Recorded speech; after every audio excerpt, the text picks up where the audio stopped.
Hello बाळा याला आवाज दे माहिती हॅलो हॅलो हॅलो रामकृष्ण हरे आवाज दे माहिती आवाज कृष्ण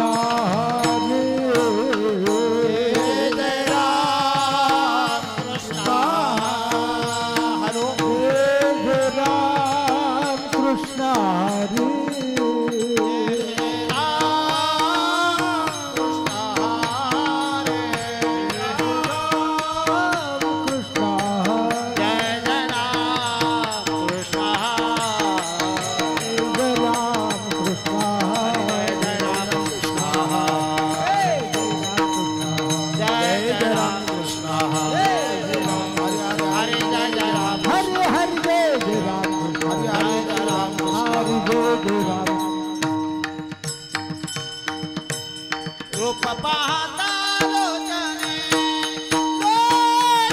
रूप पाहता लोचने रूप पाहता लोचने रूप पाहता सुख झाले व साधने सुख झाले व साधने साधने साधने तो हा विठ्ठला बरवा बरवा तो हा Madhava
Krishna Hari Jai Jai Ram Krishna Hari Jai Jai Ram Krishna Hari Jai Jai Ram Krishna Hari Jai Jai Ram Krishna Hari Ram Krishna Hari Jai Jai Ram Hello Hello Hello Hello भाग्याचा उदय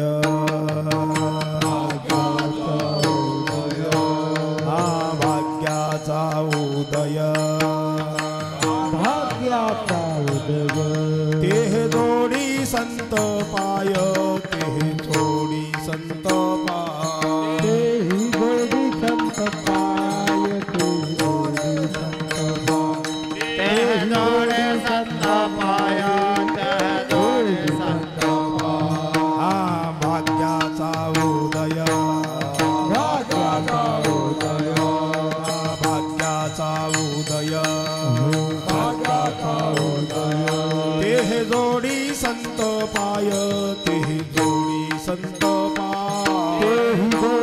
संत पाय ते गोडी संत पाय गोडी संत पाय ते येथोनी अनुठवो माथा येथोनी अनुठवो माथा येथोनी उठतो माथा मरणा वाचोनी सर्वथा मरणा वाचोनी सर्वथा मरणा वाचोनी सर्वथा मरणा वाचोनी सर्वथा मरणा वाचोनी सर्वथा मरणा वाचोनी सर्वथा होई बळकट होई बळकट होई बळकट होई बळकट माझ्या मना तू रे धिट माझ्या मना तू रे धिट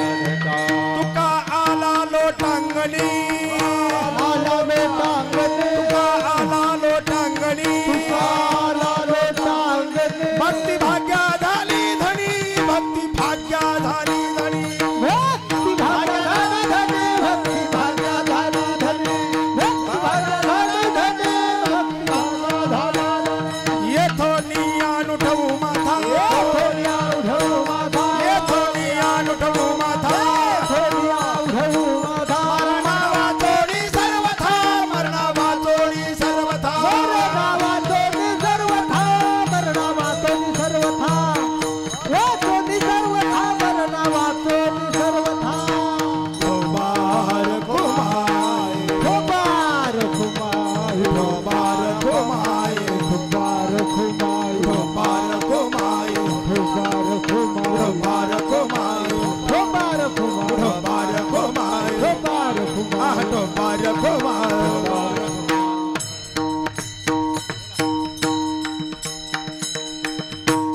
मुरली महाराज रेगावकर त्यांना साधवीर बाबूराव महाराज हॅलो राहटीके. हॅलो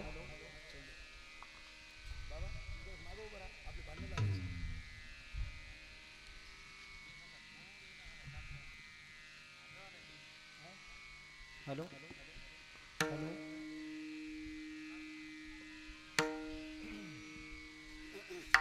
हॅलो थोडा आवाज सोड के बाळा हॅलो हरी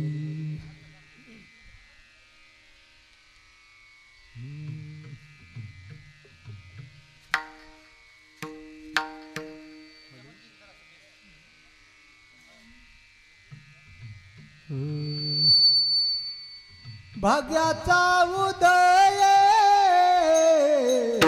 भाग्याचा उदय भाग्याचा उदय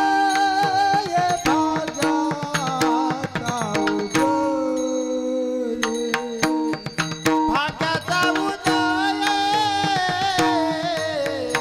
भाग्याचा उदय भाग्याचा उदय भाग्याचा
विठ्ठला विठ्ठला विना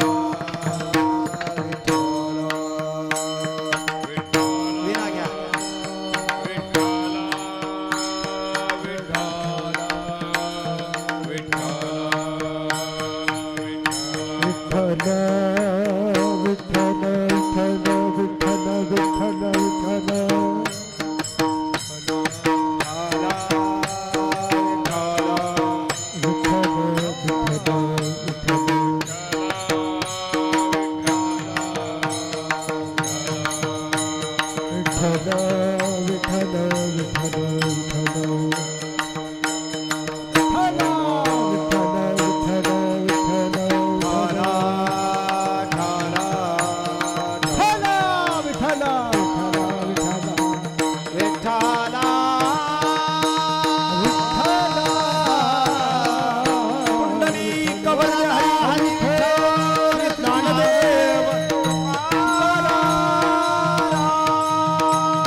हनुमान की जय, छत्रपति शिवाजी महाराज की जय, पार्वती बजय शिव हर हर हर हर ठाला ठाले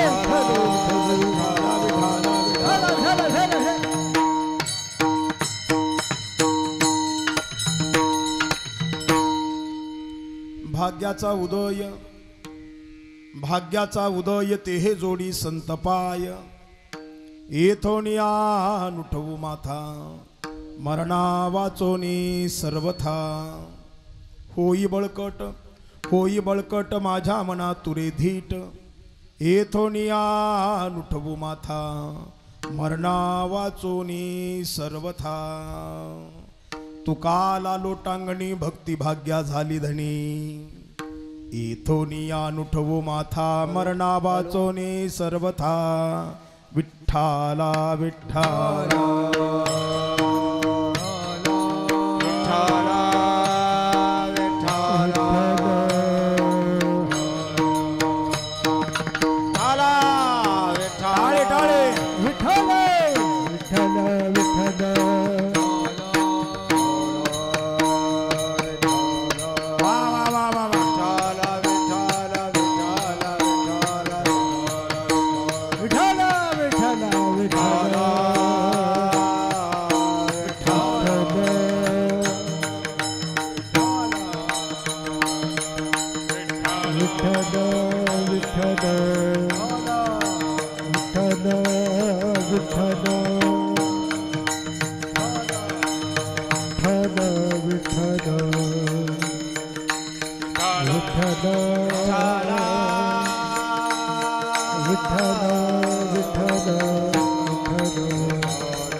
बोला विठ्ठला विठ्ठल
विठ्ठला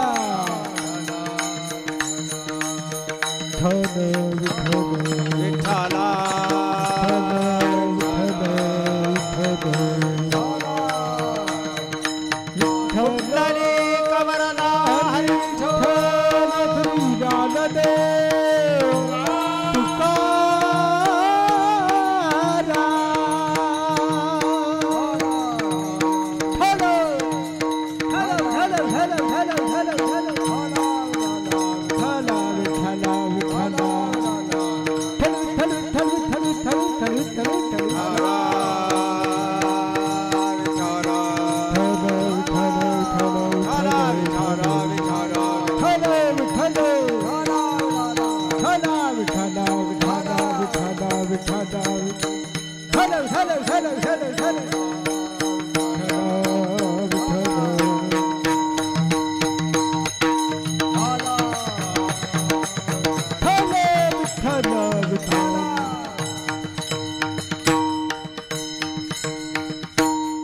मनोजवं मारुततुल्य वेगं जितेन्द्रियं बुद्धिमतां वरिष्ठं वातात्मजं वानरायुतमुख्यं श्रीरामदूतं शरणं प्रपद्ये। नागेन्द्रहराय त्रिलोचनाय भस्मांगरागाय महेश्वराय नित्याय शुद्धाय दिगंबराय तस्मै नकाराय नमः शिवाय। महायोगपीठे तटे भीमरथ्यां वरं पुंडरीकाय दातुं मुनीन्द्रै समागत्य तिष्ठन्तमानन्दकन्दं परब्रह्मलिंगं भजे पांडुरंग। पांडुरंगा करू प्रथम नमो, पांडुरंगा करू प्रथम नमो, पांडुरंगा करू प्रथम नमो, पांडुरंगा करू प्रथम नमो, पांडुरंगा करू प्रथम नमो, पांडुरंगा करू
पांडुरंगा करू प्रथम नमन दुसरे चरण संतांचिया त्यांच्या कृपादाने कथेचा विस्तारू बाबाजी सद्गुरु दास तुका आत्मरूप गणेशु केलिया स्मरण होय सकळ विद्येचे अधिकरण ते चिवंदु श्री चरण श्री गुरूंचे ते नमस्कारुणी आता। ओम नमो जिगणनायका एकदंता वरदायका स्वरूप सुंदर विनायका करी कृपा मजवरी आता नमो ब्रह्मकुमारी हंसारूढ वागेश्वरी विनाशोभे दक्षिण करी विजयी मूर्ती सर्वदा। नमन माझे गुरुवर्या सुखी मूर्ती करुणालया संत श्रुत याच्या पाया अभेदा भेद करुणी आता नमो श्री पांडुरंगा तुआ यावे कथेची या प्रसंगा निरुसुनी माझे या भवसंघा करी कृपा मजवरी आता येथे साहे मज करावे देवा तुझी घे सेवा सकळ गोवा उगोणी काय माझी वाणी मानेल संतासी काय माझी वाणी मानेल संतासे रंजव चित्तासे आपुलिया मस्तक हे पायावरी या वार करी संतांच्या विठला विठला।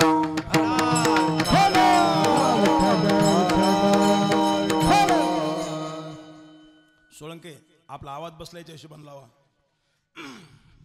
सध्या महाराज आणि हळदी शिवाजीचे कुकर सगळे जाम आहे जाम। विठला विठला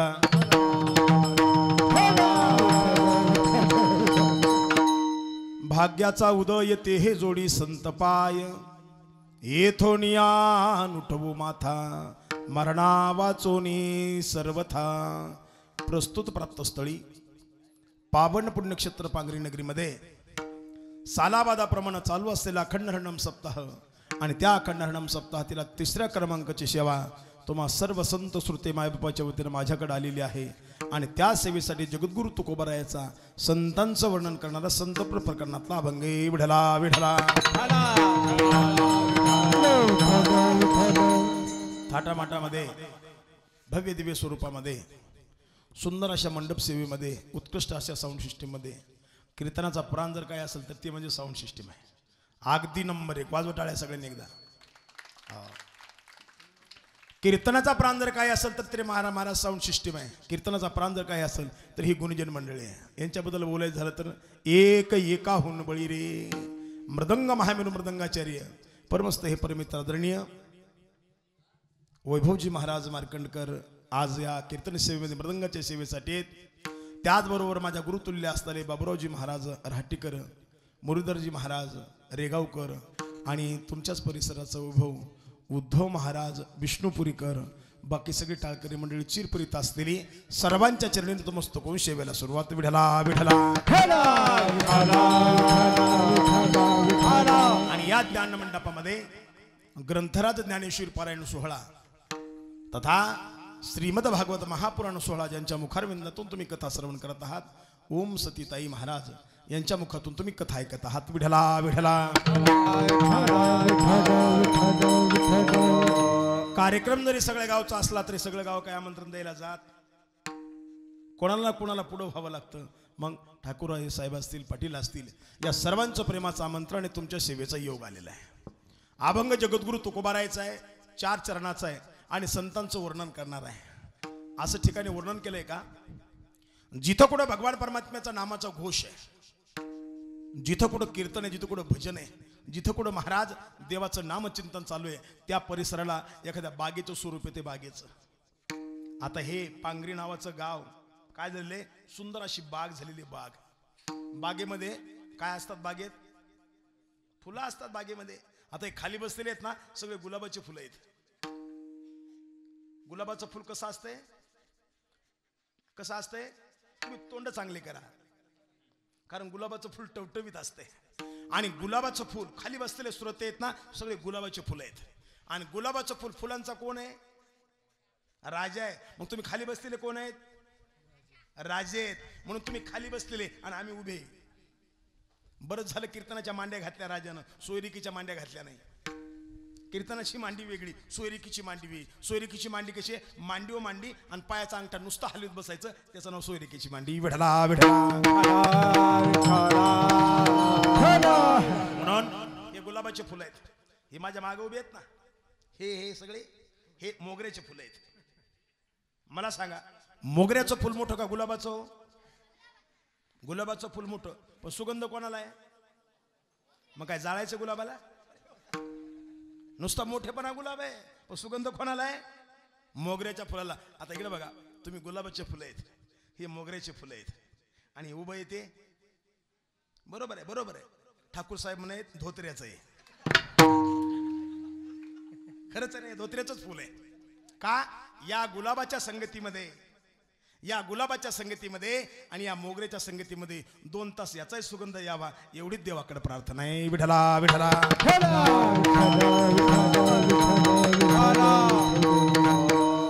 जगद्गुरु तुकोबाराय या अभंगातून संत महात्म्यांचं वर्णन करतात. ज्याही दिवशी संत महात्मे तुमच्या आमच्या जीवनामध्ये आले आणि त्याचा पदस्पर्श झाला महाराज त्याच दिवशी तुमच्या भाग्याचा उदय झाला. आता भाग्य काय एका प्रकारचं आहे का भाग्य एका प्रकारचं आहे का अनेक प्रकारचे भाग्य आहेत. तुमचं आमचं पहिलं भाग्य आहे या मृत्यू लोकात जन्माला आलो. पहिलं भाग्य का जर महाराज स्वर्गामध्ये जन्माला आलो असतो सत्य लोकामध्ये आलो असतो तर हे भाग्य तुम्हाला आम्हाला लभलं नसतं. म्हणून पहिलं भाग्य मृत्यू लोकात जन्माला आलो. मृत्यू लोक किती भाग्यवान आहे. धन्य धन्य मृत्यू लोक म्हणती भाग्याचा कैचा आस करती ब्रह्मादिक देखून वाळवंटीचे सुख. धन्य धन्य मृत्यू लोक म्हणती भाग्याचा कैचा. हे मृत्यूलोक श्रेष्ठ आहे याच्यासारखं लोक जगामध्ये पवित्र नाही म्हणून पहिलं भाग्य तुमचं आमचं या मृत्यूलोकात जन्माला आलो. दुसरं भाग्य भारतात जन्माला आलो. जर चीनमध्ये जन्माला आले तर खाबेंड कोळ्या चीनमध्ये लोक काय अन्न खातेत काय खातील याचा काही नियम नाही. म्हणून भारत किती पवित्र आहे. गायन्ते देवा किल गीत कानी धन्यास्तु ते भारत भूमी भागे स्वर्गा पवर्गा स्वपद हेतुभूते भवंती भूया पुरुषा सुरत्वा. एवढा पवित्र भारत देश आहे. म्हणून चला इकडे ऐका, येणारे येतात तुम्ही ऐका. इकडे बघ माय, बघा वाटण डेअरीला काय करू, मोठीच व्हायली आता, खातच राहिलो, त्याला करू काय. आणि तुम्हाला एकच सांगायला, ढेरीकडे बघायचं नाही. अहो ढेरी मोठी नाही, रुमाल लहान झाला आहे, पुढच्या रुमालच बदलतो, नको ताण तुम्हाला. आणि लोकांचा ताण घेऊन घेऊन अंगाला अंग राहिले नाही. तब्येत बघा कशी झाली माझी. विठला विठला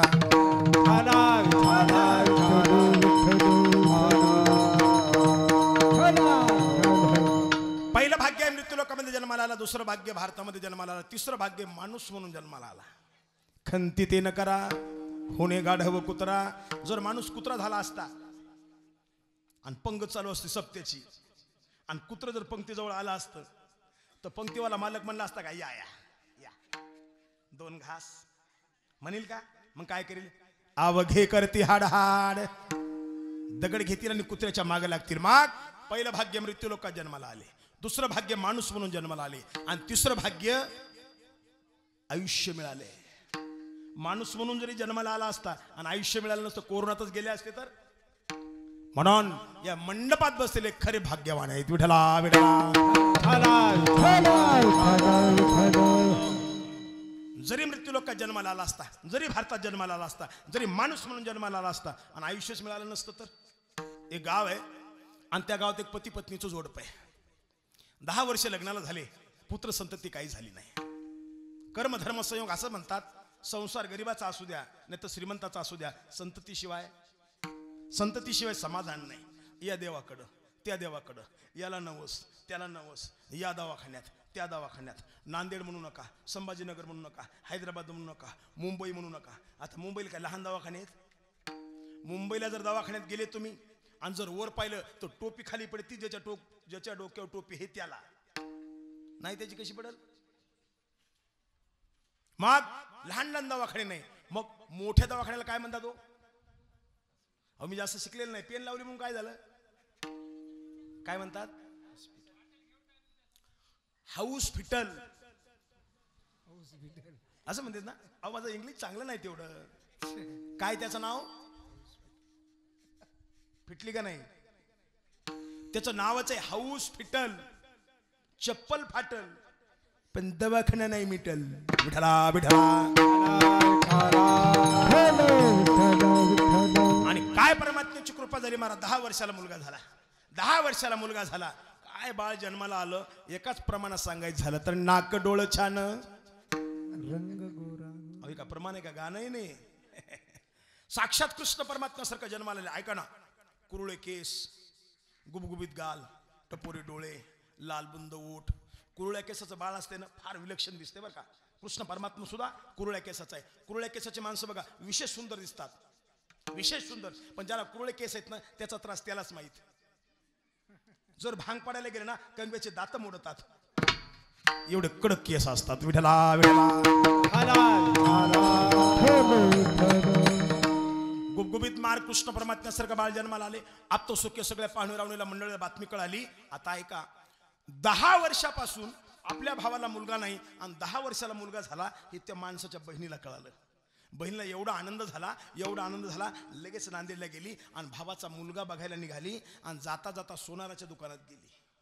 सोनाराच्या दुकानात गेली आणि 2 तोळे चांदी विकत घेतली. किती तोळे, किती म्हणा. एक शाळा आहे, मास्तर आहे मी. हा पटकन 2 म्हणायचं ना. 2 तोळे चांदी घेतली. केवढ्याला तोळा आहे, 1000 रुपयाला. किती हजाराची घेतली, 2000ची चांदी घेतली. भावाचा मुलगा बघायला निघाली. ऐका ना, आणि 3 लेकरं संग नेले. भावानं पाहिलं 10 वर्षाला मला मुलगा झालाय, बहीण बघायला आली, 3 लेकरं संघ आणले, लगेच नांदेडला गेला आणि 3 लेकराला 1000 कपडे घेतले. किती हजार झाले, 3000. बहिणीला 2000 साडी घेतली, किती झाले, 5000. दादीला 200 रुपयाची टाईल टोपी घेतली, किती झाले, 5000. 5000 200 नेले. कितीचं आणले, कितीचं. तरी जेवायचे पैसे लावले ना, एवढं हलकट मी नाही. जेवायची लावली ना अजून 500-600 फिरतील. विठला विठला.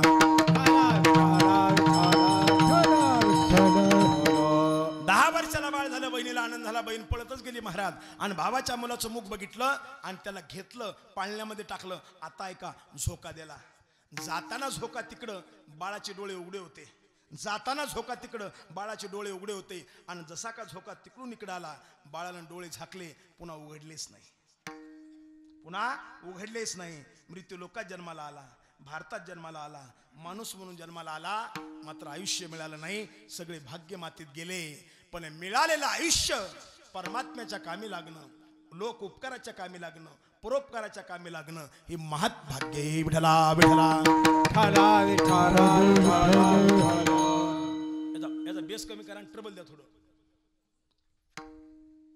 आयुष्य मिळालं तुम्हाला आम्हाला आणि सत्कारने जर लावलं तरच मला त्याचा फायदा आहे आणि तो खरा भाग्यवान आहे.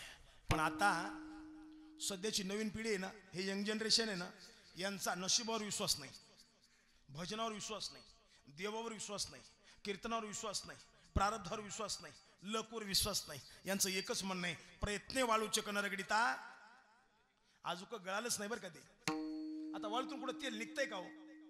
पण मन आहे ती प्रयत्नांती परमेश्वरा. प्रॅक्टिस मॅन द्यान परफेक्ट. आम्ही जे प्रयत्न करू ते मिळवू. हे आत्ताचं यंग जनरेशन आहे. पण एक सांगू का माझ्या तरुण मित्राला, जे शिकलेत त्याने एवढं लक्षात ठेवा, नुसत्या प्रयत्नानं काही मिळत नाही. नुसत्या प्रयत्नानं काही मिळत नाही आणि नुसत्या भाग्यानं सुद्धा काही मिळत नाही. का तर माऊलीनं ज्ञानेश्वरीमध्ये लिहून ठेवलं, भाग्याचे नि भडसे, उद्यमाचे नि मिसे. भाग्य आणि प्रयत्न एक झाले तरच फळाची प्राप्ती आहे. गावात ग्रामपंचायतची निवडणूक लागली. 7 मेंबरची ग्रामपंचायत. इकडचे 7 उभे राहिले आणि इकडचे 7 उभे राहिले. निवडून यायला का पडायला? निवडून यायला. 14ला 14 उभे राहिले. कशाला? निवडून यायला. पण निवडून किती आले? कस काय? निवडून यायला किती उभे राहिलेत? 14. आणि निवडून किती आलेत? 7. का? प्रयत्न खूप झाले, जे पडले. प्रयत्न खूप झाले पण भाग्य कमी पडलं. जे निवडून आले ना 2000त भागलं, जे पडले ना 5-5 हजार दिले तरी पडले. त्याचं कारण आहे प्रयत्न खूप झाले मात्र भाग्य कमी पडलं. सोप्यातून सांगू काय का? विठला विठला. एक गाव आहे, त्या गावामध्ये एका माणसाला 2 मुलं आहेत. मोठ्या मुलानं कारभार केला, लहान्या मुलानं शेतीमध्ये काम केलं आणि लगेच महाराज 4-2 वर्षाला लहान्या मुलाचं लग्न झालं.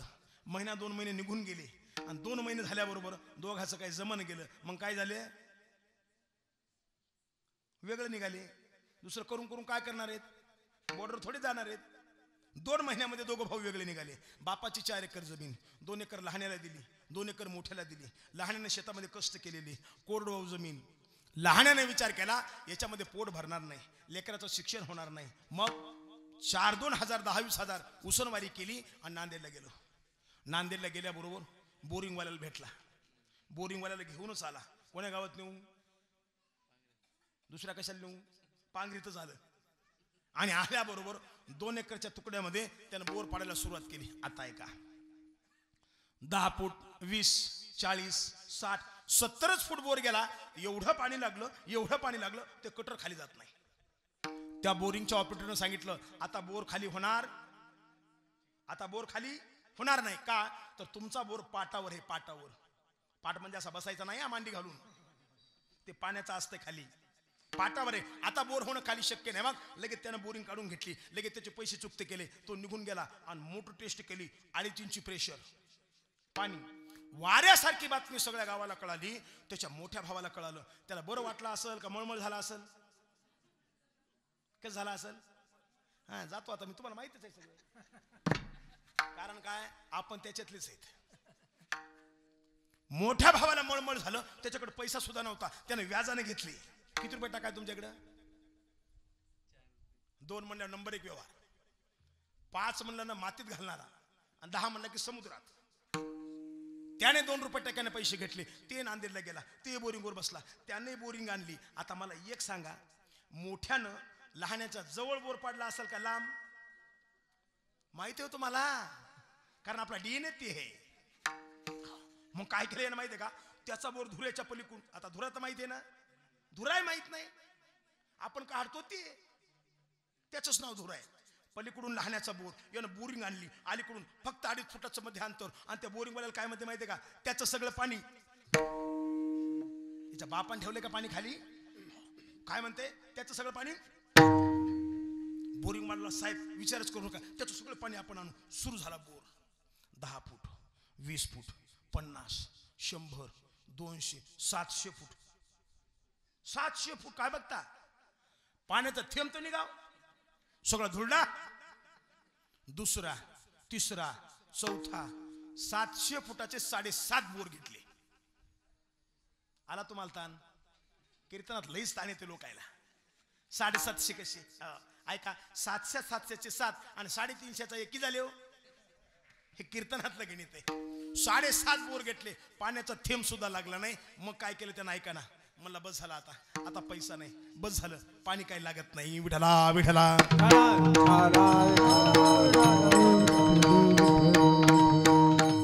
कडक कर आवाज, कडक कडक. पाणी काय लागत नाही, बस झालं, आता बस झालं. ऐका ना, त्याचा सख्खा चुलत भाऊ गेला, दादा एक घ्यावं लागतंय, एक घ्यावं लागतंय. जड आणतं का ना, मला घ्या. ती बोरी झाडाखाली जाऊन बसलो. सुरू झाला महाराज. ते 500 झाला, 700 झाला, 750 झाला, 800 झाला. कटर खाली नागाच्या फडीला लागायला गेलं. कारण पृथ्वी कशावर आहे, शेषाच्या मस्तकावर आहे. पण पाण्याचा थेंब लागला नाही. ते मला बस झाला. आता एक जण पळतच गेलो, तिथला खड घेऊन आलो, आणि काय मला मांजऱ्या लागलाय. काय लागलाय, मांजऱ्या लागलाय. एक टाकावं लागती.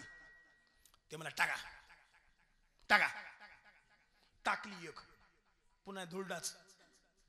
ते मला बस. दुसरं पळतच गेलं, लाल गेरू लागलाय. हिच्या खाली तर नक्की पाणी आहे, पुन्हा एक कोरडोच. तिसरं पळत गेलं, काळा पाषाण लागलाय, याच्या खाली पाणी नक्कीच. मग त्यानं तानच घेतला नाही. मग काय करू लागले ऐका ना, तिकडे एक टाकू लागले आणि इकडे एक टाकू लागले. घेऊ हात खाली, मुंगी आल्या गळून आला. मग काय करू लागले, तिकडे एक टाकू लागले. तुमच्याकडे वेगळे असा हात करू का, आमच्याकडे असं आहे. तिकडे एक टाकू लागले, इकडे एक टाकू लागले, तिकडे पाण्यासाठी टाकू लागले, इकडे पाणी टाकू लागले. 800 फूट बोर गेला, पण पाण्याचा थेंब निघाला नाही. मला सांगा, प्रयत्न मोठ्याचे जास्त झाले का लहाण्याचे? कोणाचे जास्त झाले? मोठ्याचे 8 बोर झाले. लहाण्यानं फक्त 70 फुटाचा 1 बोर घेतला. एवढं पाणी लागलं का? प्रारब्धाची आणि नल गेरू सावे आणि का बहोता, नल गेरू सावे आणि का बहोता, नल गेरू सावे आणि का बहोता, नल गेरू सावे आणि का बहोता, नल गेरू सावे आणि का बहोता, नल गेरू सावे आणि का बहोता, नल गेरू सावे आणि का बहोता, नल गेरू सावे आणि का बहोता. आपल्या संतीचा वाजोनिया, पुण्या संतीचा वाजोनिया, वाजोनिया मनवोनी मनी म्हणून खेळलो, मनवोनी मनी म्हणून खेळलो. हो पुण्या संतीचा वाजोनिया, पुण्या संतीचा वाजोनिया, वाजोनिया मनवोनी मनी म्हणून खेळलो, मनवोनी मनी म्हणून खेळलो. ज्याच्या प्रारब्धानं त्याला महाराज मिळणार आहे. म्हणून प्रारब्धाने प्रयत्न जिथं एक होतात तिथं फळाची प्राप्ती. विठला विठला तुकोबार आहे. सध्या भाग्य संत महात्म्याचे पाय आता मिळतील का कलियुगामध्ये असं सांगतात. वैराग्याच्या गोष्टी ऐकल्या त्या कानी, आता ऐसे कोणी होणे नाही. ज्याला तुकोबाराचे दर्शन आज घ्यायचं असेल, तुकोबारा त्याला भेटतील का? ज्याला ज्ञानोबाराचे दर्शन घ्यायचे त्याला ज्ञानोबाराय भेटतील का? ज्याला नामदेवरायाचं दर्शन घ्यायचंय त्याला नामदेवराय भेटतील का? ज्याला नाथरायाचं दर्शन घ्यायचंय त्याला नाथराय भेटतील का? ऐका संत महंत आज तुमच्या आमच्यामध्ये जरी शरीर रूपान नसतील तरी साहित्य रूपान आहेत. ज्याला जगद्गुरु तुकोबाचं दर्शन घ्यायचंय ना त्यानं गाथावाचा महाराज तुकोबारायाचं दर्शन होईल त्याला. ज्याला ज्ञानेश्वराचं दर्शन घ्यायचंय त्यानं ज्ञानेश्वरी वाचा ज्ञानोबारायाचं दर्शन होईल. गेले दिगंबरा ईश्वराय भूते राहिल्या त्या कीर्ती जगामध्ये राहिल्या त्या कीर्ती जगामध्ये हो गेले दिगंबरा ईश्वराय भूते राहिल्या त्या कीर्ती जगामध्ये राहिल्या त्या कीर्ती जगामध्ये गेले ईश्वर गेले दिगंबर ईश्वर विभूती राहिल्या त्या कीर्ती जगा माझी. म्हणून संत महात्मे आजही तुमच्या आमच्यामध्ये जिवंत आहेत पण साहित्य रूपानं. मग तुकोबाराय संतांना कुठं भेटावं आणि तुम्ही सांगता बहु अवघड आहे संत भेटी परी जग जेटी करुणा केली. मग ते संत महात्मे भेटतील कुठं? मग असं करणं तुकोबाराय गिराईक होण्यापेक्षा दुकानदारांच करा ना आम्हाला. म्हणजे संत कसं होता येईल ते आम्हाला सांगा. तुकोबाराय म्हणले लय सोपं विचारलं तुम्ही. आता काय करा, काय कर्मधर्म चांगले, काय तुमचं नशीब आहे. पांगरीला सप्ताह सुरू आहे. काय म्हणले? पांगरीला सप्ताह सुरू आहे. तुम्ही जा गळ्यामध्ये टाळं घ्या, देवाचं भजन करा, तुम्हाला संतपणा येईल. नव्हते भजनातले नव्हते कीर्तनातले आले पटपट गळ्यामध्ये टाळं घेतले आणि भजनाला सुरुवात कीर्तनाला सुरुवात. कीर्तनकार आमच्यासारखे 150 आणे. आता नवीन टाळकरी म्हणजे सोयीचं प्रमाण घ्यावं ना. पहिलंच प्रमाण घेतलं त्यांनी भजन ते ओंगळवाने नरका जाणे चुके ना. ते म्हणजे आपलं पहिलंच बरे. रात्र रात्र ओढून जर नरकाला जात असेल तर भजन करण्याचा काय फायदा आहे? पटपट काळ टाळ खाली ठेवले आणि निघून गेले महाराज. पण ऐका ना, भजन केल्या नरकाला जातं हे काय खोटं नाही, खरंच आहे. पण कोणतं भजन केल्या नरकाला जातं हे नाही समजून घेतलं म्हणून टाळ खाली ठेवावं लागले. आणि काय काय गोष्टी अशा आहेत नाही समजून घेतल्या ना एकतर दुःख होतंय नाहीतर अपमान होतंय. विठला विठला पवित्र अंतकरणानं भजन करा महाराज. ते भजन तुम्हाला स्वर्गाला नाही तारणार आहे. आणि मुखानं देवाचं नाव घेताल, अंतकरणामध्ये कामादी क्रोधादी विकार ठेवताल, कोणाचा द्वेष करताल, कोणाचा मत्सर करताल तर ते भजन नरकाला नेणार आहे. समजून नाही घेतलं, टाळं ठेवले आणि निघून गेले. नाही समजलं काय होतंय? एका गावात एका माणसाचा मुलगा लग्नाला आलता. जुन्या काळात कसं होत होतं? एखाद्या गावात एखाद्या माणसाचा एखादा मुलगा लग्नाला येत होता. कसं होत होतं?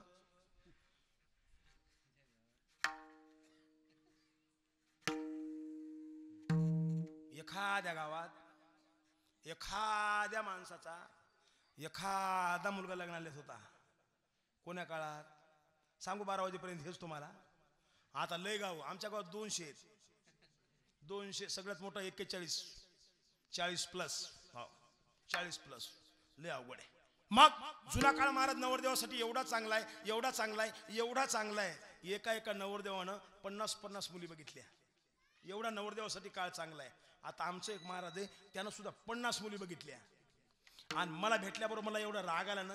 म्हणून लोकांना एक बघायला मिळेल ना राजा, तू 50 मुली बघितल्या, तुला लाज वाढायला पाहिजे, एखादी पसंत करायची ना रे. ते म्हणला महाराज ऐका ना, काहीच ऐकणार नाही, मूर्ख आहे तू, नालायक आहे तू, तुला कळत नाही, आधीच लोकांचे लग्न होईनात, तुला 50 मुलीचे ठेपे आले, 50 मुली तू पाहिल्या, एखादी तर पसंत करा ना. ते मला महाराज ऐका ना. म्हणलं काहीच सांगू नको, 50 मुली पाहिल्या. ते मला महाराज ऐका ना. म्हणलं सांग. म्हणला 50 मुली पाहिल्या, मला 50ला 50 पसंत आल्या. मग त्याला म्हणलं झालं काय?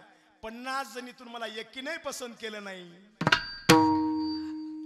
हे त्याच्या मागचं दुःख नाही. विठला लगेच त्याचा मुलगा लग्नाला आला. आणि मग श्रीमंत माणूस आहे महाराज. 5-50 एकर जमीन पाण्याखालची, 2 विहिरी आहेत, पाईपलाईन आहे, ट्रॅक्टर आहे, नांदेला 2-3 प्लॉट आहेत, त्याचे काही कमी नाही. आणि मग त्यानं काय केलं? एक लग्न नवरानं माणूस पाहिलं, सोयरी की लावणार.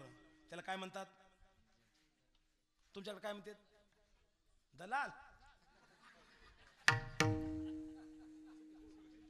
कानात फाटला मुंग्यात निघाल्या अंगातून. सोरीक लावणार दलाल म्हणता. पाहुणा सोरीक लावतोय नो दलाल. अहो त्याला कमिशन एजंट म्हणावं म्हणजे बरं वाटतंय. ते बी दलाल हे पण इंग्लिश मध्ये.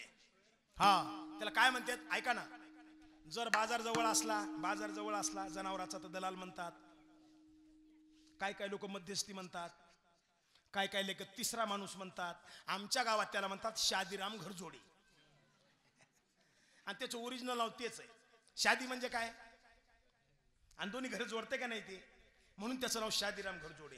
त्या मुलाच्या बापाने एक शादीराम पाहिला आणि काय म्हणे, शादीराम काय पाटील, एखादी मुलगी बघा आपल्या मुलाला कशी पाहिजे, कशी पाहिजे, उंच असल बुटकी असल काही हरकत नाही, काळी असल गोरी असल काही हरकत नाही, शिकलेली असल नसल काही हरकत नाही, फक्त आपली आट एक आहे, मुलीचं वय 16 वर्ष असावं बस. शादीरामने विचार केला, एखाद्या गरीबाचं कल्याण करू द्या. 5-50 एकर जमीन पाण्याखालची आहे, वाडा बांधलेला आहे, 2 विहिरी आहेत, पाईपलाईन आहेत, ट्रॅक्टर आहेत, नांदेडला 2-4 प्लॉट आहेत. या गावाला फिरलो, त्या गावाला फिरलो, 4-5 गावात गेलो, मात्र 16 वर्षाची मुलगी त्याला भेटली नाही. मग त्यानं डोकं कसं लावलं, त्या टाळ करायसारखं लावलं, भजन ते ओंगळवाने. 16 वर्षाची नाही भेटली म्हणून त्यानं काय केलं, 8-8च्या 2 आणल्या. कितीच्या 8-8च्या 2 आणल्या. मुलाच्या बापानं पाहिलं, मला अंगणवाडीतील लेकरं इकडे कशाला आणते, खिचडी खायला तिकडेच न्यायचं ना. 8 वर्षाची मुलगी या हाताला एक, या हाताला एक घेऊन आल्याबरोबर, अरे नालाय काय का रे, बेखोबे का, अक्कल नाही तुला, असं असते का. ते मला पाटील माफ करा, 16 वर्षाची मुलगी भेटली नाही, मग 8-8च्या 2 आणले, 8 दोन्ही. मुलाचा बाप मला किती मूर्ख आहे रे तू, 8-8च्या 2 कशाला आणल्या, मग 4-4च्या 4 आणाव की 4 चोक. आता असं 16 म्हणल्यानं जमल का हो, असं 16 नाही महाराज, 16 म्हणजे 16च, नरक म्हणजे नरकच. अंतकरणामध्ये अहंकार ठेवताल, द्वेष ठेवताल, तर ते भजन नरकाला नेणार आहे. विठला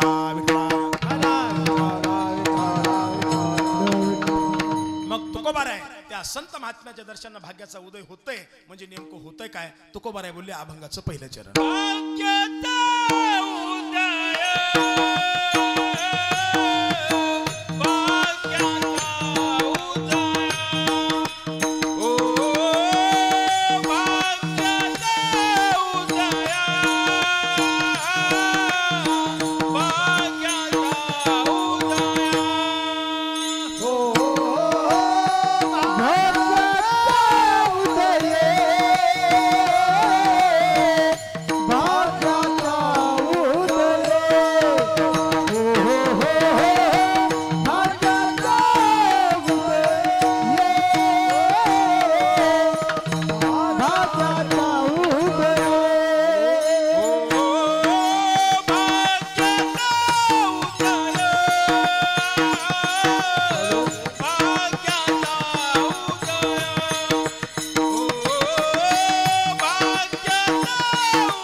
टाळी वाजवा.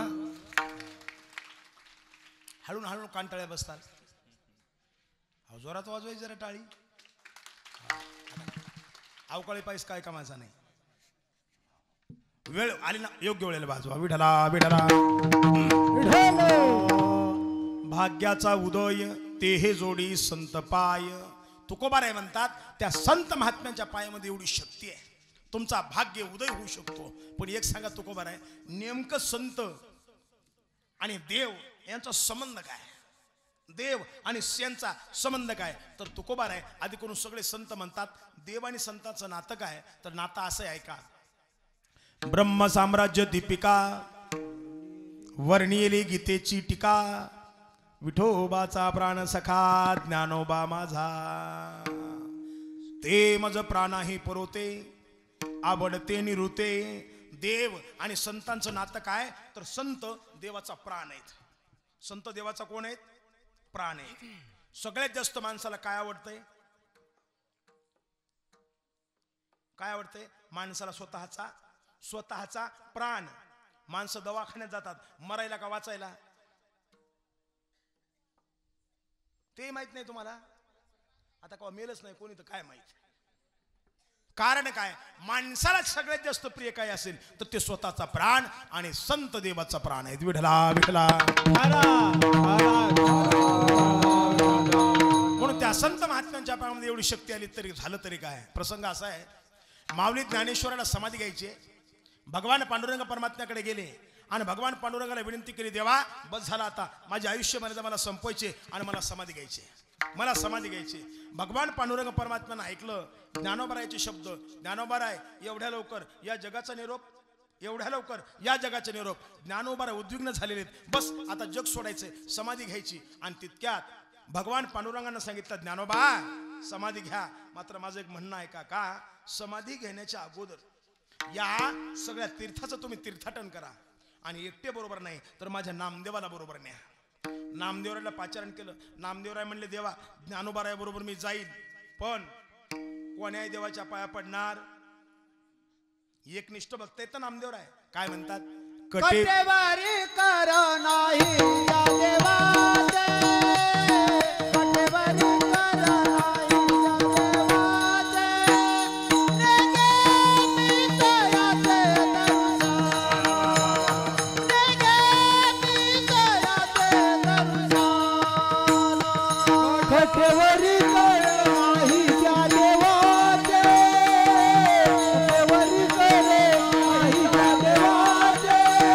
नेगे मी तयाचे दर्शन. नेगे मी तयाचे दर्शन. कटेवरी कर नाही ज्या देवाचे, न घेमी त्याचे दर्शन. ज्या देवाच्या कमरेवर हात नाही ना, जो माझा पांडुरंग नाही, त्याचं मी दर्शन घेणार नाही. भगवान पांडुरंग परमात्मा म्हणले, नामदेवा नका घेऊ दर्शन, पण ज्ञानोबाराय सोबत तर जा. या तीर्थाहून त्या तीर्थावर, त्या तीर्थाहून त्या तीर्थावर. आणि ज्या वेळेला भगवान विश्वनाथाच्या नगरीमध्ये आले, विश्वनाथानं पाहिलं ज्ञानोबारायला आलेलं, डोळे पाण्याने डबडबले. विश्वनाथानं मंदिर सोडलं आणि ज्ञानोबारायच्या रस्त्यामध्ये आले. दोघं एकमेकाला बघू लागले. एक हरी आहे तर दुसरा हार आहे. महाविष्णूचा अवतार सखा माझा ज्ञानेश्वर. हरी आहे ना आणि ते हार आहे. दोघं एकमेकाला हात पुढं करतात. किती एकमेकाचं प्रेम ऐका ना. एकदा भगवान विष्णू परमात्मा आणि महादेवाची भेट झाली. भेट झाल्या महादेव विष्णू परमात्माला म्हणतात, देवा कधी आमच्या घराला पाय लावीत जा. महादेवाचं घर माहिती आहे ना तुम्हाला? माहिती आहे ना? लोकांना मातीत घालायला जातो आपण त्याच्या घरी. त्याच्या घराचं नाव तुमच्या गावात नाही? बरे मग येऊन राहू का तुमच्या गावात? त्याला मसरवाडा म्हणते. मसरवाडा नाही तुमच्या गावात? मसरवाडा फार विचित्र आहे महाराज. माणसं माती करायला जातात. माती झाल्यावर त्याला तिकडे पेटवलं की महिला मंडळी घराकडे निघतात. असं जाईन तुमच्याकडं? मग लगेच महिला मंडळी लई नियमाचे आमच्या इकडं. लगेच गेल्याबरोबर ती आंघोळ करती, ती स्नान करती आणि मग अंगणामध्ये पाण्याचं बकेट ठेवती. आपण आलो, टोपी काढायची बकेटात, रुमाल घ्यायचा, शर्ट काढायचं, धोतर काढायचं, नोटा काढायच्या. नाही मी एकदा पैसेच बुडवले महाराज, एवढी तर बायको बोलली ना मला. ज्या कपड्यामध्ये पैसे ते कपडे बुडवता, मात्र कपडे बुडवता मात्र पैसे बुडवत नाही. ही माणसाची नीती. विठला विठला.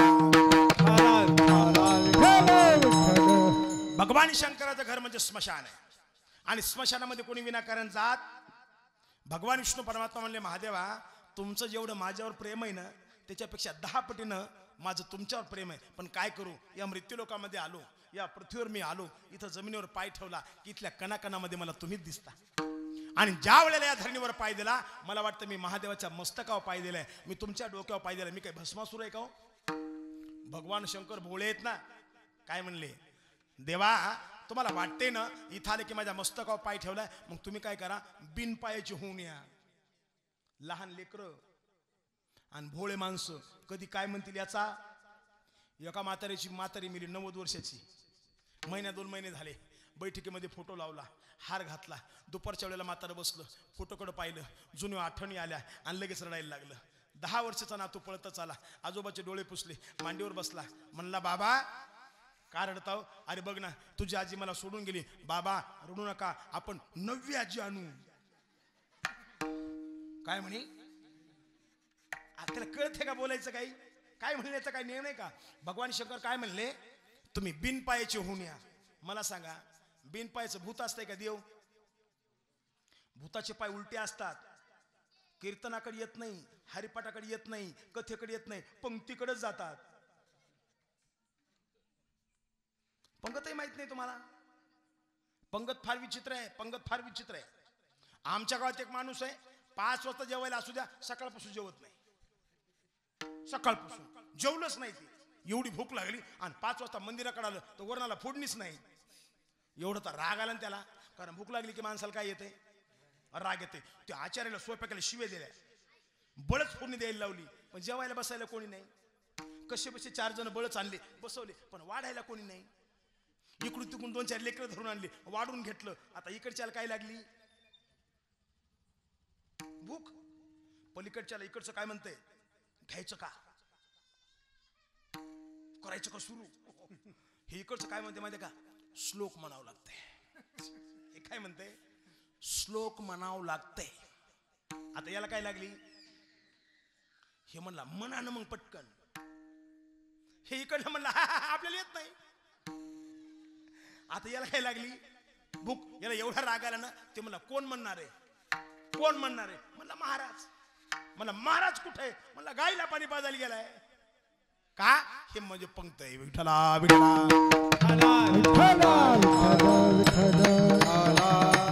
भगवान शंकर म्हणतात, देवा तुम्ही बिनपायाचे होऊन या. आणि ऐका ना, दोघांचं एवढं प्रेम एका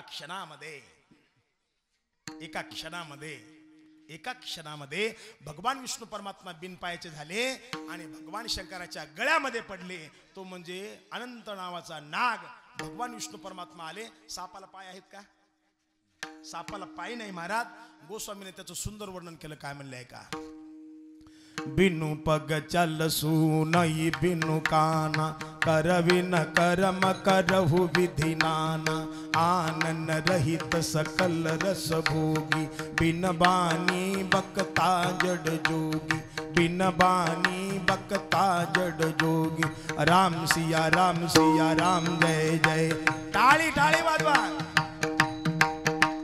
राम सिया राम राम सिया जय राम सिया राम जय जय राम राम सिया राम जय जय राम राम सिया राम जय जय जय राम सिया राम हे राम सिया जय मंदे राम सिया राम जय जय राम जय वा वा वा. काय टाळ्या वाजवल्या, काय आशा वाजू लागली. विठ्ठला एवढा प्रेम आहे महाराज. भगवान विश्वनाथानं दरबार सोडला. माऊली ज्ञानेश्वराला मिठी मारली, गळ्याला कवटाळलं आणि भगवान विश्वनाथाच्या डोळ्यात पाण्याच्या धारा लागल्या. आणि विश्वनाथाच्या डोळ्यातलं पाणी माझ्या माऊली ज्ञानेश्वराच्या पाठीवर पडू लागलं. ओली चिंब ज्ञानोबरायची पाठ झाली. आणि ज्ञानोबराय भगवान विश्वनाथ रडतात म्हणून रडतात. विश्वनाथाची पाठ ओली चिंब झाली. गळ्या मोकळा केला आणि दोघांनी एकमेकांनी काय केला,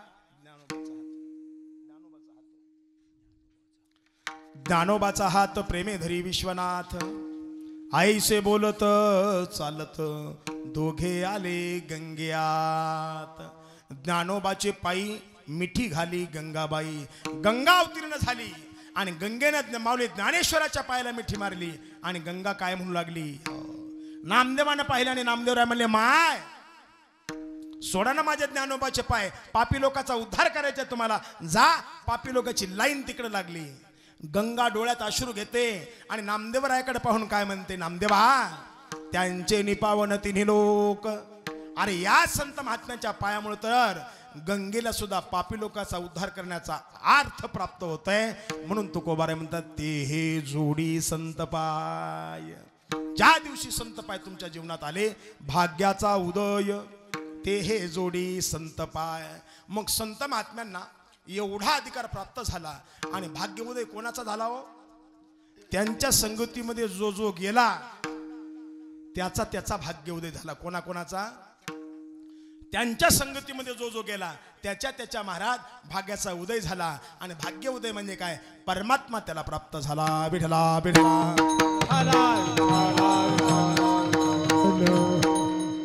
एके ठिकाणी असं म्हणतात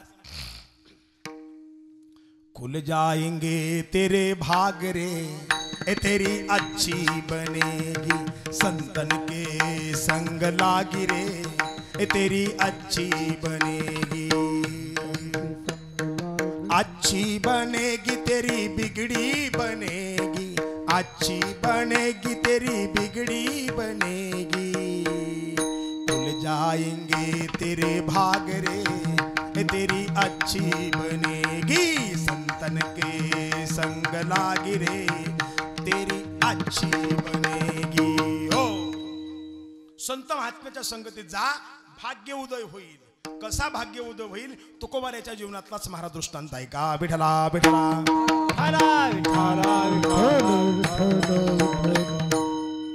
प्रसंग असा आहे, संत देवाची भक्ती करतात देवासाठी. ऐका लक्ष देऊन.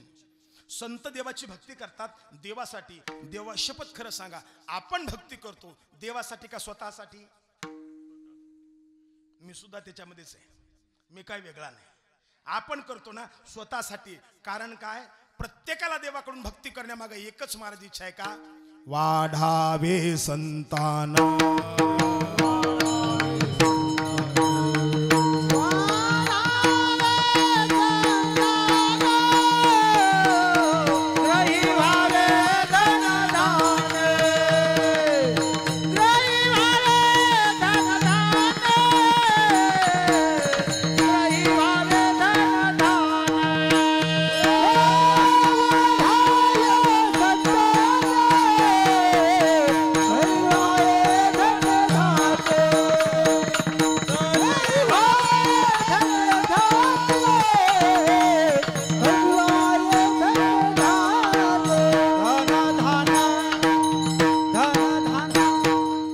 वाढावे संतान ग्रही व्हावे धनधान्य. ऐका ना, तुमच्या आमची भक्ती कशासाठी आहे, धन मिळावं, संपत्ती मिळावी, सुख मिळावं, समाधान मिळावं. संत महात्म्याचं तसं नाही. देवाचं काम कसं, इकडे बघा ना, ऐका ना, इकडे बघा, ऐका. तुम्ही तरी इकडे तिकडे बघायला. काल माझ्या पुढेच म्हातारी झोपली एक साहेब पाटील, एकदम पुढे. झोपाव का झोपा, तुमचं काहीच नाही, दुसरीकडलं आहे. नाही खंद्यावर येऊन झोपा. लगेच पुढे झोपली महाराज. आणि झोपल्याबरोबर माझं लक्ष सारखं तिच्याकडे चाललंय. आता मी तिच्याकडे बघायलो पण ती झोपलेली, तिला कुठे मी दिसायलो. तिच्या शेजारच्या म्हातारीने पाहिलं हे महाराज तिच्याकडे पाहिलाय, पण आता मोठ्यानं बोंबलता येईन तिला. मग शेजारीने तिला काय म्हणाले, ऐका ना, महाराज पाहिलाय. काय म्हणे, महाराज पाहिलाय. आता झोपली तिने, म्हणालो मी झोपले म्हणून. तिनं बघ काय म्हणली, झोपले नाही, डोळे झाकून ऐकायले. डोळे झाकून ऐकतात का, जेवण बरं करीत नाही देव डोळे झाकून. मग टकमक बघते विढला विढला. वाढावे संतान ग्रही व्हावे धनधान्य. ही देवाकडे महाराज तुमची आमची भक्तीची एक व्याख्या आहे. पण तुम्हाला एक सांगतो, जे जे प्रयत्नानं मिळतंय, जे संसारात मिळतंय, जे नशिबानं मिळतंय, ते देवाकडे मागायची गरज नाही. आणि देव फार विचित्र माणूस आहे, फार विचित्र माणूस आहे. जे मागते त्याला देत नाही. जे मागतंय त्याला देत नाही, आणि जे मागत नाही त्याला दिल्याशिवाय, जे मागतंय त्याला देत नाही, जे मागत नाही त्याला दिल्याशिवाय राहत नाही, आणि आपलं तोंड गपचीप बसत नाही, म्हणून आपल्याला काही मिळत नाही. देव कसा आहे, तुम्हाला काही देऊ शकत नाही. तुम्हाला या सगळ्या गोष्टी मिळतात ना कशानं? अन्नमान धन हे तो प्रारब्धा अधीन. देव देऊ शकत नाही महाराज तुम्हाला, हे तुम्हाला ज्याच्या त्याच्या नशिबाने मिळणार आहे. हो बघा, अन्न सुद्धा नशिबाने, मान सुद्धा नशिबाने, आणि धन सुद्धा नशिबाने. तुम्ही जर म्हणले ना एखाद्या माणसाला मला मान द्या, ते तुम्हाला मान देऊ शकत नाही. ज्याचा त्याचा मान ठरलेला आहे, ज्याचा त्याचा मान ठरलेला आहे. मला सांगा, आज इथं उभा राहायचा मान कोणाचा आहे? इथं घोंगडीवर माईकच्या पुढं माझाच आहे. दुसरा एखादा उभा राहत, मी उभा राहू देईल का त्याला? नाही का उचलून आपटायचा? नाही महाराज, कारण मान आज माझा इथं आहे. इथं मृदंग वाजायचा मान कोणाचा आहे? हो हो महाराजाचा आहे. माग भजन म्हणायचा मान यांचा आहे. खाली बसायचा मान तुमचा आहे. ज्याचा त्याचा मान ठरलेला आहे. माझ्या जागी तुम्ही बसू शकत नाही, तुमच्या जागी मी बसू शकत नाही, आजच्या जागी हे बसू शकत नाही. प्रत्येकाचा मान ठरलेला आहे, आणि प्रारब्धानं नशिबानं मान ज्याच्या त्याचा मिळत असते. मला सांगा, लग्न माहिती तुम्हाला? लग्न लग्न माहित नाही? लग्न जे आता लवकर होईना त्याच नाव लग्न, दुसरं काही नाही. आता सध्याची व्याख्या त्याची अशी आहे. मग लग्नामध्ये नवरीच्या माग नवरदेवाचा मामा, बरोबर आहे ना? म्हणा हो, म्हणा हो, म्हणा. नवरीच्या माग नवरदेवाचा मामा होच म्हणतात. तुम्हाला 10:30 वाजवायचे, मला वाजवायचे.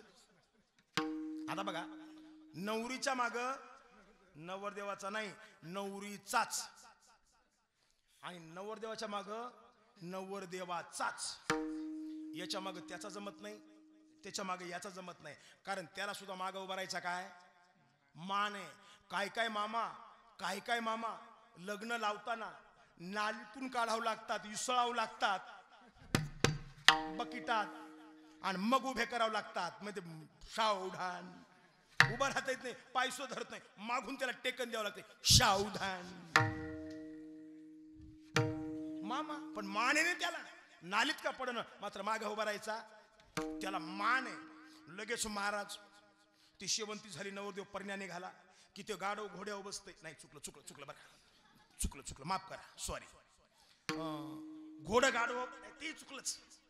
कधी कधी खरं निघते तोंडून. नवरदेव घोड्यावर बसला, आता बरोबर आलं ना? नवरदेव घोड्यावर बसला, लग्नाच्या त्या कमानी जवळ आला, घोड्यावरून खाली उतरला. तिकडून नवरीचा मामा नवरीला घेऊन आला. दोघांना एकमेकाचा हात हातामध्ये घेतला. 150 रुपयाचं ताट घेऊन एक बाई आली ओवाळायला.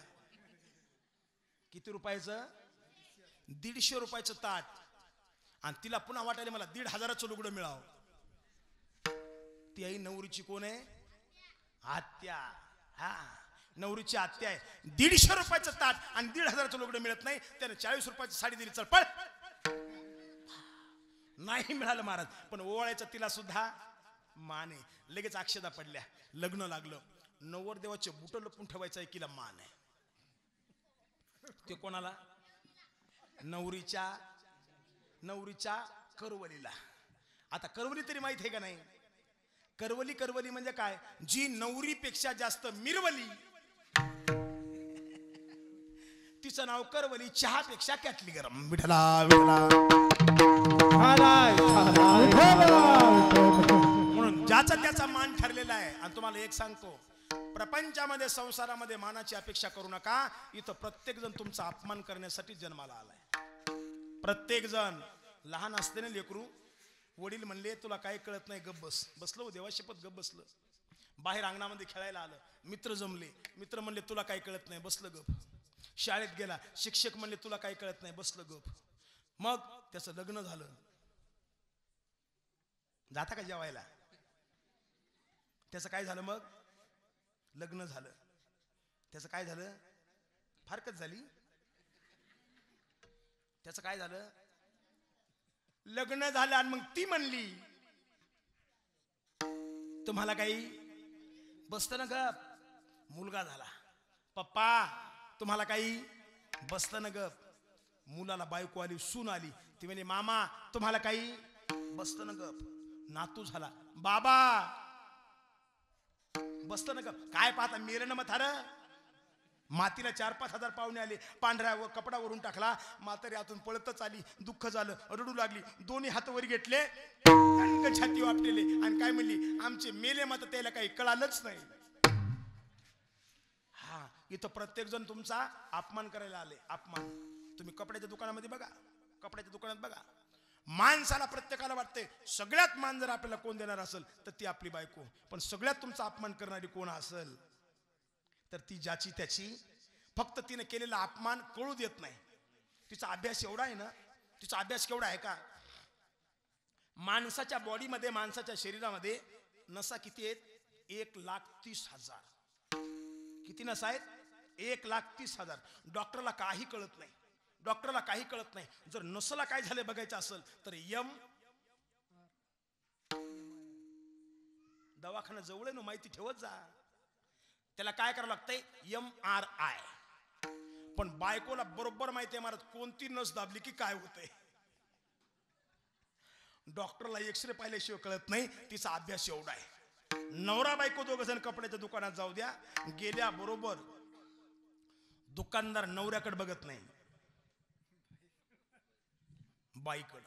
या या या या ताई या, बऱ्याच दिवस झाले आले नाही, तिची न्याची पहिलीच भेट. पण काय म्हणते, बऱ्याच दिवस झाले आले नाही, या या, कालच साड्या आल्यात, कालच माल उतरलाय. ठीक आहे ठीक आहे, मोठेपणामध्ये बसती, दाखवा साड्या. 100 साड्या दुकानदार टाकते, ही बघा ही चांगली, नाही नाही ही नक्की मला पसंत नाही, ठेवली बाजूला. ही घ्या, नाही नाही ही मोर पंखे, ठेवली बाजूला. नाही नाही हे तर जुनाच पॅटर्न आहे, बरोबर आहे ना.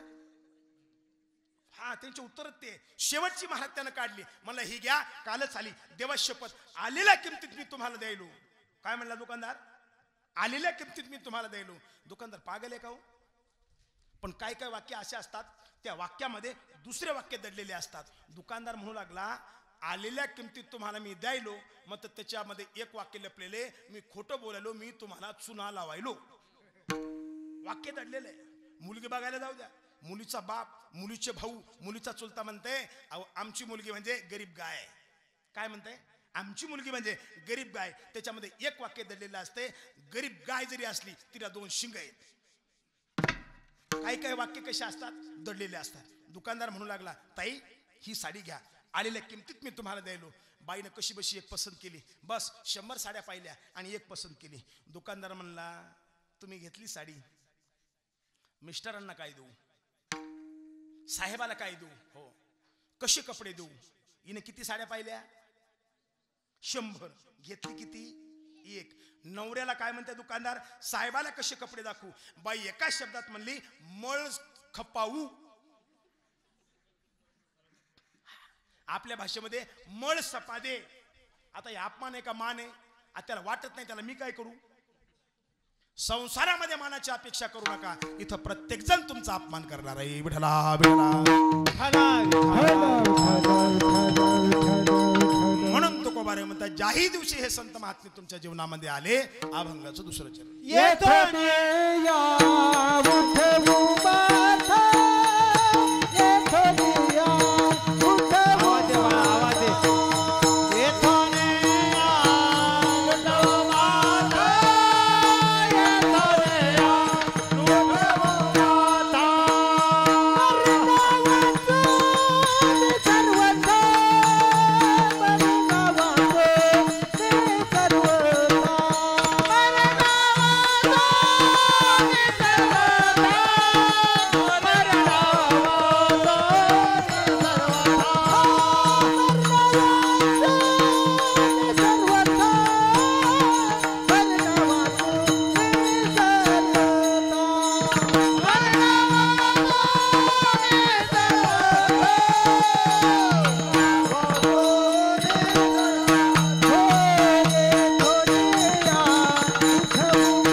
येथोनिया नुठवू माथा मरणा वाचोनी सर्वथा. हे संत महात्म्यांचे पाय आहेत. म्हणून ऐका, संत महात्म्यांचे काय किती पवित्र आहेत आणि त्या संत महात्म्यांच्या पायामुळं काय भाग्य उदय होतो. 1-5 मिनिटाचा दृष्टांताने कीर्तन समाप्त. विठला विठला. ऐका, बसा 2 मिनिटं बसा. ज्याला उठून जायचे त्यानं उठून जा, पण सगळे एक एक उठू नका. बसा. जगद्गुरु तुकोबारायचं कीर्तन देहू गावात चालू आहे. कीर्तन रंगामध्ये आलं. तुकोबारायच्या काळामध्ये असं कीर्तन नव्हतं. 8 ते 10, 8:30 ते 10:30, 9 ते 11 असं नाही महाराज. सुरू झालं की संपायचं. मग किती वेळ लागो. मग कीर्तन रंगामध्ये आले. 12 वाजले आणि 4-5 चोर चोरी करायला देहूत घुसल्याबरोबर मंदिराजवळच कीर्तन चालू आणि रस्ता एकच आतमध्ये जायचा. चोर जागीच लपून बसले आणि त्या एका चोरानं पाहिलं, त्याला तुकोबारायची ओळख आहे. त्या चोरानं तुकोबारायकडे पाहिलं आणि बाकीच्या 4 चोराला काय म्हणू लागलं, ते महाराज तुम्हाला माहित आहेत का रे. आता हे चोर म्हणले महाराजाचा आणि चोरायचा काय संबंध आहे आणि आम्हाला त्याची काय ओळख आहे. मग अरे ते देहूचे साधू आहेत, फार मोठे संत आहेत. काय मोठेपणा त्यांचा. ऐका ना, आमच्या गावात ते एकदा कीर्तनाला आले आणि मग एका घरी जेवायची व्यवस्था होती, पण फोनीला त्या बाईच्या घरी तेल नव्हतं. तुकोबारीने एकदा तेल आणून दिलं. आजूक त्या बाईच्या घरचं तेल संपलं नाही. चोर म्हणले पण कीर्तन कधी होतं, काल परवा, 8 दिवसाखाली. नाही 6 महिने झाले. 6 महिन्याखाली तेल आणून दिलेलं आजूक संपलं नाही. ही तुकोबारायची महती आहे. चोर हुशार आहेत महाराज, चोर हुशार आहेत. बाकीच्या चोराईनं काय केलं, विचार केला. एकदा तेल आणलेलं किती महिने संपलं नाही, 6 महिने. मग एकदा जर तुकोबाराय आपल्या बरोबर चोरीला आले तर आपली चोरी संपणारच नाही. मग ज्याला ओळख होती ना, बाकीचे 4 त्याला म्हणले, हे तुकाराम महाराज आपल्या बरोबर चोरी करायला येतील का रे, हे मला विचारून बघू. कीर्तन संपलं, लोक आपल्या आपल्या घरी निघून गेले. तुकोबारायने गळ्यामध्ये विना घेतली. तुकोबाराय घराकडे निघाले आणि 5ला 5 चोर तुकोबारायच्या पुढे उभा राहिले. ज्या चोराला तुकोबारायची ओळख होती त्या चोरानं खाली मान घातली, हात जोडले आणि काय म्हणला, तुकोबाराय. तुकोबाराय म्हणले, बोला. आम्ही सगळे चोर आहेत. काय म्हणले, आम्ही सगळे चोर आहेत. तुकोबाराय आहेत ना ते. काय म्हणले, दीपकाचे ठाई नाही द्वैत भाव, चोराने साव सारिखाची. चोर आहेत का, बरं बरं बोला, माझ्याकडे काय काम आहे. काही नाही तुकोबाराय, माझ्या मित्राची एकच इच्छा आहे, तुम्ही उद्या आमच्या बरोबर चोरी करायला या. तुकोबाराय म्हणले, ठीक आहे चला बोला, किती वाजता येऊ. उद्या 11:30 वाजता तुम्ही याच मंदिराजवळ या. चोरी मोठी करायची होती. श्रीमंत शावकार होता. 50 खेड्यात त्याच्यासारखा कोणी श्रीमंत नव्हता. आणि चोरांनी दिवसभर एक घर पाहून ठेवलं आणि मोठी चोरी करायची होती. पहिले 5 चोर, अजून 15 वाढवले आणि 20 चोर महाराज चोरी करायला आले. चोर 12 वाजता आले आणि तुकोबाराय 11 वाजता हजर. बोले तैसा चाले त्याची वंदावी पाऊले. 11 वाजता तुकोबाराय आले, 12 वाजता चोर आले. आनंद झाला. तुकोबाराय म्हणे, चला चला चोरी करायला. आता तुकोबारायने गळ्यामध्ये विना घेतला. लगेच महाराज काळी 2चा सोर लावला. लगेच विना वाजवली. तर रामकृष्ण हरी, रामकृष्ण हरी. चोर म्हणले, महाराज रामकृष्ण हरी म्हणता येत नाही, इना वाजवा येत नाही, लोक उठताल. तुकोबाराय म्हणले, पण मला इना वाजले असे जमत नाही. चोर हुशार महाराज. सुतळीचा तोडा खाली पडलेला होता. सुतळीचा तोडा आणला, 5 तारा बांधले. म्हणले, वाजवा आता. आत्याची तारा बांधल्यात वाजतय होय ते. तुकोबाराय चालू आहे. रामकृष्ण हरी गेले आणि चोरांनी शावकाराची भिंत फोडली. जुन्या काळात भिंती केवढाल्या, फूट 2 फूट म्हणायचंच नाही, डायरेक्ट हातवरी करायची. हा, काहीच बोलायचं नाही बाकी, डायरेक्ट हातवरी एवढी भिंत. ऐका, जुन्या काळामध्ये भिंती वावभर. पण एक सांगतो ऐका, लोक शिकलेले नव्हते, अशिक्षित होते, अडाणी होते, पण जेवढे भिंती मोठे होत्या, मन सुद्धा तेवढे मोठे होते. मग शासनानं फरमान आणलं, प्रौढ शिक्षण, लोक कंदील लावून शिकले, अक्षर ओळख झाली, भिंती पाडल्या त्यांनी वावाच्या. 18चा वाल काढला. 18चा वाल काढला आणि मग शासनानं दिंडी काढली, प्रभात फेरी. शिकलेली आई घर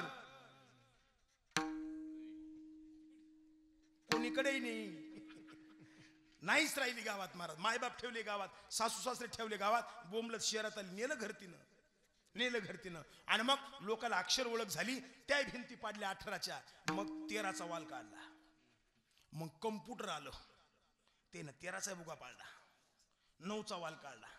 मग 5G आलं, त्यानं 9चा वाल पाळला. एकच भिंत. आता 6G येणार आहे, फक्त गजाळी ठोकायची, तिकडून तू आणि इकडून मी. जेवढ्या भिंती मोठ्या तेवढे मन मोठे. आता घर खूप मोठे, मात्र माणसं स्वभावानं हलकट झाले. कोणी कोणाला बोलत नाही, प्रेम नाही, जिव्हाळा नाही. मग चोराने भिंत फोडली. 20 चोरापैकी एक चोर म्हणू लागला, आता आतमध्ये चोरी करायला पहिल्यांदा जाणार कोण? एक चोर म्हणला, बहुनी तुकोबारायची, जाऊ द्या तुकोबारायलाच. तुकोबाराय म्हणले, पण चोरी करायचं मला कळत नाही. मग सोपं आहे, काय करायचं तुकोबाराय? आतमध्ये जायचं आणि जी जड वस्तू दिसली, जड, ती बाहेर फेकायची.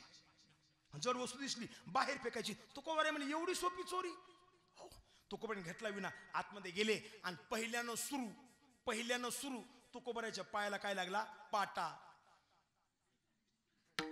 पाटा तर माहिती आहे ना, मिक्सरने जीव घेतला त्या पाट्याचा. पाटा दगडाचा होता. मग तुकोबाराने कसा बसा पाटा उचलला आणि चोरायला काय म्हणले? जड वस्तू भेटली. चोरा म्हणले फेका. तुकोबाराय म्हणले फेकायलो. हे कॅचिंग पोझिशन, फेकायलो, कॅच घ्यायला तयार. तुकोबाराय म्हणले फेकली. चोराचा हाडच मोडलं. दुसरं उखळ भेटलं, मुसळ भेटलं, जातं फुटलं, रक्ता भंबाळ चोर झाले. काहीच प्राप्त झालं नाही. चोर म्हणले चोरी करायचं कळत नाही. तुकोबाराय जड वस्तू बंद करा, आता हलक्या फेका. तुकोबाराय म्हणले हलक्या. गेले. 500 क्विंटल कापूस होता शावकाराचा. 2 कापसाचे बोंड घेतले. चोरायला म्हणले फेकायलो. चोर म्हणले फेका. कापूस हाताचा कशानं? वाऱ्यान डोक्यावाला. चोरानं घेतला ना, वाती करीत बसू का? हलक्या म्हणलं तर दगड फेकता, जड म्हणलं तर दगड फेकता, आणि हलक्या म्हणलं तर कापूस फेकता. तुम्हाला नाही केलं चोरी करायचं. आणि आप महाराज 20 ला 20 चोर आतमध्ये घुसले. आता आहे का, 50 खेड्यात श्रीमंत माणूस आहे, 50 खोल्याचं त्याचं घर आहे. 50 खोल्यात त्याचं घर, एवढा श्रीमंत माणूस आहे. सगळे चोर 20 वाटून पळाले. धनाच्या शोधामध्ये, संपत्तीच्या शोधामध्ये, पैशाच्या शोधामध्ये, सोन्या नाण्याच्या शोधामध्ये. माझ्या तुकोबारायचा एकच विचार आहे, ज्या श्रीमंत माणसाचं घर एवढं आहे, त्याच्या घरामध्ये देवघर केवढा असेल. आपण घर एवढाले बांधतो, पण देवा शपथ खरंच सांगा, कोणाच्या घरामध्ये 10 बाय 10चं देवघर आहे कोणाचं? आपले देवघर किचन मध्येच, त्या कोपऱ्यात कमान आणली, 100 रुपये चिटकिली, त्याच्यात मरायची नाही. देवाची गरमी नाही, त्या धुपटन गॅसच्या. कधी तेल पडले, कधी मीठ पडले, चटणी पडली, खरट लागेल त्याला. आपलं देवघर असं आहे. श्रीमंत माणसाचं देवघर किती असेल? आता लक्ष देऊन ऐका. 20 चोर 20 वाटणे गेले आणि तुकोबाराय आले. सगळ्या दरवाजाला कुलूप आणि कोंडे लावलेले होते. फक्त एकच खोली अशी होती, ना तिला कुलूप होतं, ना साखळी होती, ना कोंडा होता. तुकोबारायने अनुमान लावलं, नक्की माझ्या पांडुरंगाचं देवाचं देवघर असलं पाहिजे. आले. बघता चोरीच्या प्रयत्नामध्ये सकाळचे 3:30 वाजले. आले आणि आल्याबरोबर त्या खोलीच्या दरवाजाला 2 हात लावले आणि सरदिशी दरवाजा सरकला तर सावळा पांडुरंगाची मूर्ती शावकाराच्या घरात एकदम समोर. 3:30चा प्रहर झाला आणि पांडुरंगाची मूर्ती दिसल्याबरोबर माझ्या तुकोबारायच्या मुखातून काकड्याचा अभंग निघाला. आणि काय म्हणले ऐका. उठा साधू संत साधा पोले हेत,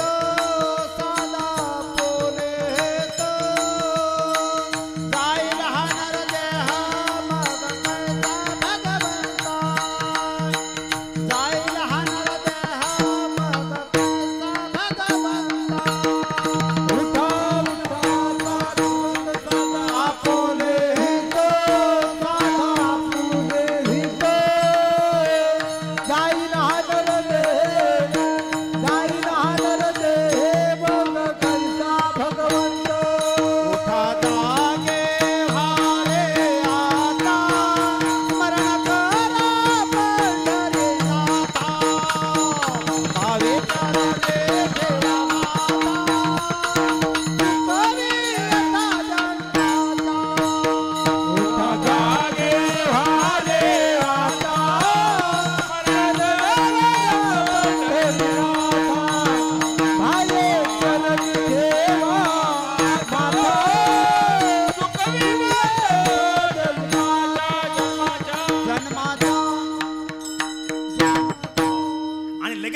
असे शब्द मुखातून निघाले. योगिया दुर्लभ तो म्या देखिला साजनी, तो म्या देखिला साजनी. पाहता पाहता पाहता पाहता मना न पुरे धणी. अवताराच्या राशी तो हा उभा विटेवरी, तो हा उभा विटेवरी. शंख चक्र गदा, शंख चक्र गदा पद्म सहित करी. देखिला देखिला मायम्या देवाचा देऊ, मायम्या देवाचा देऊ. पिटला संदेह, पिटला संदेह निमाले तुझे पण. अनंत रूपे अनंत वेसे देखील म्या त्यासी, देखील म्या त्यासी. बाप महादेवीवर खून बाणली कैसी, बाप महादेवीवर खून बाणली कैसी. शावकार रजईतून बाहेर निघालं. शावकाराच्या घरात काकडा. हे नाथ भिकारायला आमच्या सारख्या दचकूनच उठलो. काकडा आपल्या घरात. पळत देव घराकडे आलं. पाहताय तर काय जगद्गुरु तुकोबार आहे. आला आणि आल्याबरोबर साष्टांग प्रणिपात केला आणि तुकोबाराची पहिले मिठीच मारली. शावकार काय म्हणला, तुकोबार आहे स्वप्न तर नाही. देव घरी येणं सोपं आहे, मात्र तुमच्यासारखे संत घरी येणं महाराज कितीतरी जन्माचं माझं भाग्य आहे. आज खऱ्या अर्थानं माझ्या भाग्याचा उदय झाला. भाग्याचा उदय ते हे जोडी संत पाय. आणि तुकोबाराच्या पायाला मिठी मारली. शावकार रडू लागले. ऐका ना तुकोबाराय, किती पुण्य असेल माझं. आज तुम्ही माझ्या घरी आले. जगाचा मायबाप ज्याची सेवा करतो तो तुकोबाराय माझ्या घरी आले. नवऱ्याचं बोलणं ऐकलं आणि शावकाराची पत्नी उठली. शावकारीन बाई पळतच आल्या. आपला नवरा त्या देवाच्या तुकोबाराच्या पाया पडलेला पाहिला. बाई वाकली, नमस्कार केला. शावकार आपल्या पत्नीकडे पाहून काय म्हणतात, वेडे माहितीये का कोण? जगद्गुरु तुकोबाराय. जायच्या घरी माझ्या पांडुरंगानं काय खाल्ल्या? दरदरीत पाण्या माझी रांधिलेल्या कन्या. मोडक्या त्या बाजावरी वाकळाच्या शेजा. काय करू उपचार कोप मोडके जर्जर. 56 भोग ज्या देवाला लावले जातात, ज्या पांडुरंगानं माझ्या तुकोबाराच्या घरी कन्या खाल्ल्या तेच तुकोबारा आहेत. हो. शावकाराची पत्नी डोळे पाण्याने डबलेले. काय महत्भाग्य संत आमच्या घरी आले. शावकार म्हणले, वेडे बघतीस काय, जा तुकोबाऱ्यासाठी दूध चहाची व्यवस्था कर. बाई पळतच निघाली. 10-20 पावलं गेली. तुकोबाऱ्या म्हणले, शावकारीन बाई.